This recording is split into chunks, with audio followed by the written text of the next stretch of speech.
Within the past 24 hours, Elon Musk has told us that Tesla has basically solved full self-driving and Starship does the impossible. Let's take a look.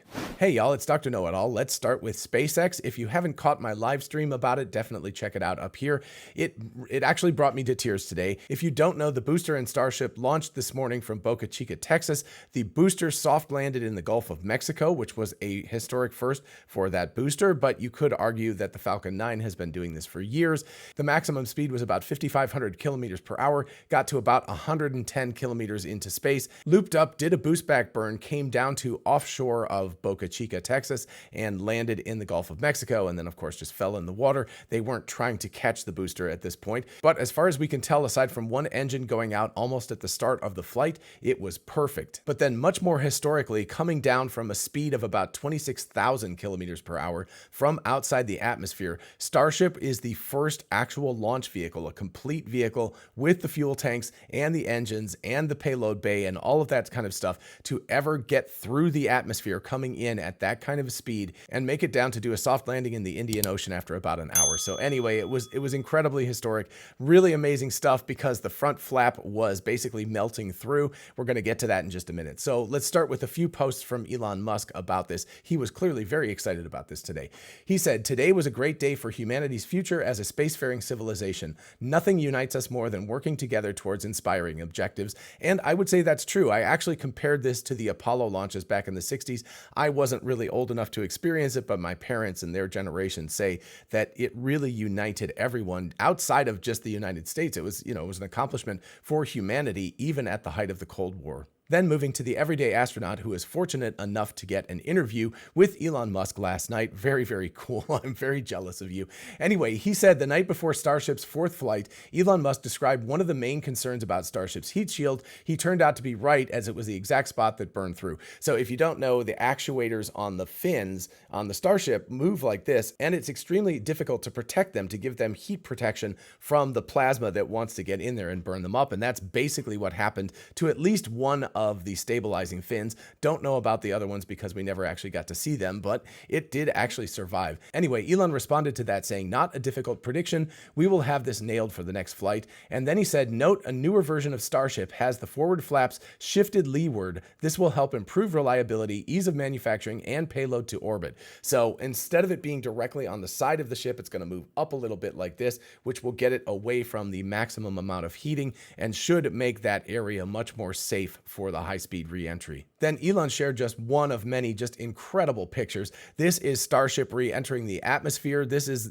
basically live views of this coming in from outside of the atmosphere through a huge cloud of ionized gases and everything and going up to Starlink. So we were getting this all real time. It's really amazing. Anyway, it looks like a meteor. You can just see all of the wisps of the incredibly hot gases coming off of the Starship as it re-enters the atmosphere. And of course, we got a confirmation several hours ago. Despite the loss of many tiles and a damaged flap, Starship made it all the way to a soft landing in the ocean. Congratulations to SpaceX team on an epic achievement. Absolutely congratulations. Just amazing. Then I really enjoyed this meme here posted by Jordan. This sums up the final 5 minutes of the flight test this morning. So you've got Starship, you've got the one flap that's melting and having all sorts of issues, and then you've got the SpaceX employees and us viewers all rooting it on and going like, come on, come on, come on, you can make it to the ground. I was screaming. If you watch Ellie in Space's live stream that I was on, watching the re-entry and landing, you can hear me screaming at the TV the whole time. It's pretty darn funny. And if you haven't seen the moment when it all melts through, well, here you go.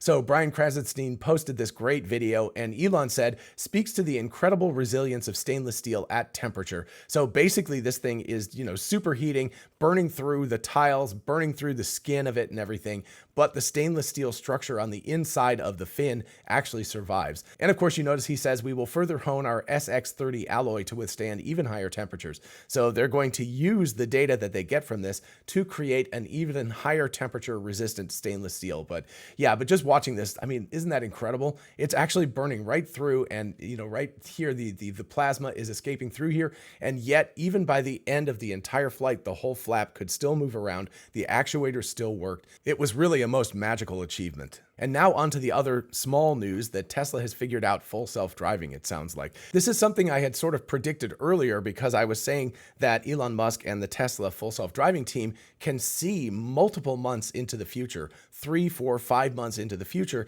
because they're working on versions of the software that are, they still have to go through all of the debugging, all of the quality testing, all of the employee testing, all of that stuff. That takes a long time. So the Tesla full self-driving people can actually see many, many months into the future and what we're going to be getting. And this reply to Sawyer Merritt's post proves that out. So Sawyer says, news, you can now increase Tesla auto wiper sensitivity and auto park can park in smaller spaces. Tesla is leveraging user input to feed the neural net and machine learning models in solving auto wipers using just vision. So that is good news. The wipers have gotten way, way better since version 11. In version 11, they were very, very annoying. Already, they're much, much better. I have not actually messed with the sensitivity, and I don't know if it's in the current version or in the next one that's coming out. But anyway, it already works so well that I don't really even have to deal with it anymore. So that was a major improvement moving to version 12. But the really important part here is Elon responding to this, saying full self-driving 12.4.1 releases today to Tesla employees. That would be June 5th or yesterday. If that goes well, then it will be released to a limited number of external customers this weekend.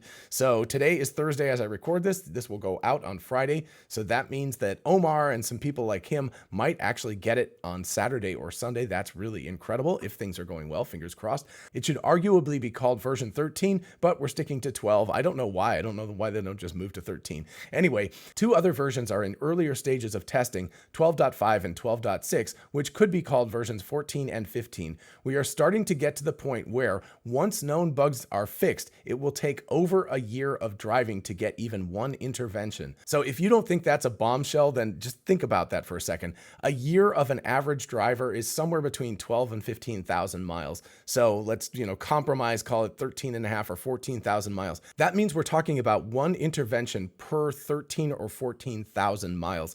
That is orders of magnitude more than is possible right now. But remember, when 12.3 came out, Elon said that version 12.4 was going to have 5 to 10 times fewer interventions than 12.3. And if we continue that rate, right, if we can go 5x to 12.4, another 5x to 12.5, another 5x to 12.6, then we're looking at 125 times the mileage between interventions. And if it's more like 10x, then we're looking at 3 orders of magnitude or more like 1,000 times the mileage per intervention. So those start to get into kind of crazy, almost unimaginable numbers. But this is the exact sort of thing we need in order to see the cybercab come to reality.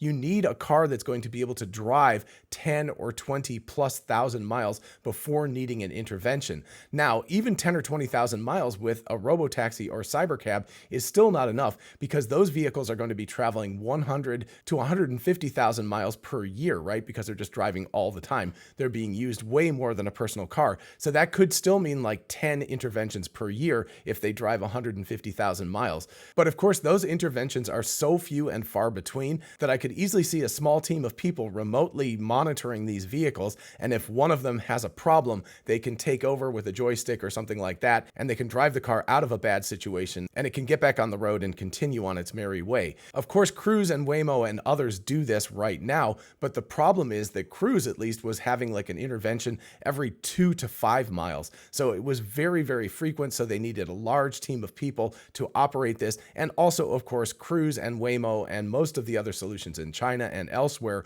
are on rails. They use high definition maps, they use LiDAR, they use all sorts of tricks in order to be able to drive on very specific roads. Tesla, on the other hand, can drive anywhere, including right into a field, as AI Driver proved. So basically, when we get to these kind of intervention levels of 10 or 15 or 20 or 50,000 miles between interventions, that's everywhere in North America, and they should be able to fine tune it for places like China and Europe, etc. If you haven't seen my video about the ChatGPT moment for Tesla full self-driving, definitely check it out because I think China is going to have a large role to play in that. But long story short, if Tesla is able to see 3 or 4 or 5 months into the future, they're looking right now at what we are going to be getting at the end of 2024. And that software, which they're calling 12.6, sounds like it might be able to drive so far between interventions that a normal driver like you and I could drive an entire year without an intervention. And that is remarkable. So between SpaceX making history today and Tesla just about to make history in terms of autonomous driving,